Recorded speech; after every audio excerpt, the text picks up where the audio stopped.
사우스캐롤라이나주의 하원 의원인 브랜든 구피의 큰 아들인 개빈 구피는 지난 2022년 7월 화장실에서 스스로에게 총을 쏴 목숨을 끊었고, 슬픔에 잠긴 아버지는 아들의 장례식을 치른 지 약 2주 후에 웃는 이모티콘이 포함된 인스타그램 메시지를 받았습니다.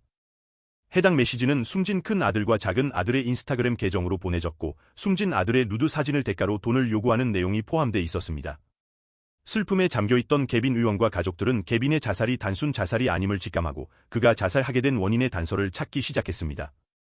해당 메시지는 숨진 개빈의 인스타그램 팔로워 목록에 있는 구피성을 가진 사람들에게 모두 전달되었고, 개빈의 가족들은 그의 마지막 순간과 관련된 정보를 모으기 시작하면서 그가 인스타그램에서 사기꾼들을 만나 자신도 모르게 성착취의 피해자가 되었다는 사실을 발견하게 되었습니다.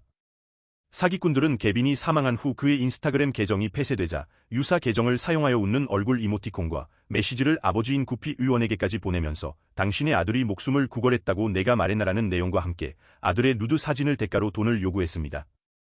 사법당국은 구피 의원에게 사기꾼들의 메시지에 대응하지 말라고 권했지만 그는 끓어오르는 분노를 참기 위해 온 힘을 쏟아야만 했다며, 그 사기꾼들은 개빈의 14세 사촌이자 남아있는 아들까지 범행 대상으로 삼기 시작했고, 심지어 숨진 내 아들이 목숨을 구걸했다는 말로 나를 난도질했다고 말했습니다.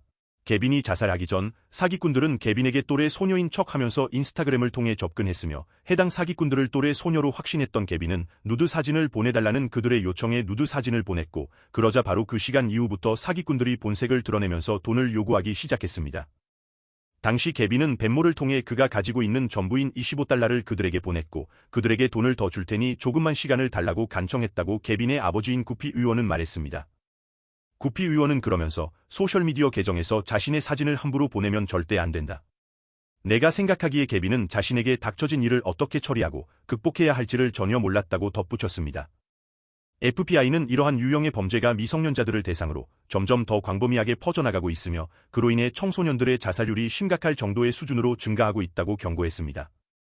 FBI는 지난주 보도자료를 통해 2022년 10월부터 2023년 3월까지 미성년자 피해자들과 관련된 온라인상에서의 성착취 사기 범죄가 전년도 같은 기간에 비해 20% 증가했다면서 최근 몇 달 동안 부모들에게 자녀들의 소셜미디어 사용을 극도로 경계할 것을 당부했습니다. FBI는 그들은 누드 사진과 동영상을 보내도록 설득한 다음 일단 사진이나 동영상을 받은 후에는 돈을 보내지 않으면 해당 사진이나 영상을 공개하겠다는 전형적인 수법으로 협박한다면서, 일반적으로 이러한 사기꾼들은 미국 밖에 있기 때문에 검거가 어렵다고 밝혔습니다. FBI는 또한 미성년자들이 이러한 일에 맞닥뜨리게 되면 수치심과 두려움 및 혼란으로 인해 도움을 청하거나 성적 학대 사실을 신고하지 못하는 경우가 많다면서, 일부 자녀들의 부모들 역시 자신들의 명예 실추를 원치 않기 때문에 신고하지 못하는 경우가 꽤 있다고도 덧붙였습니다.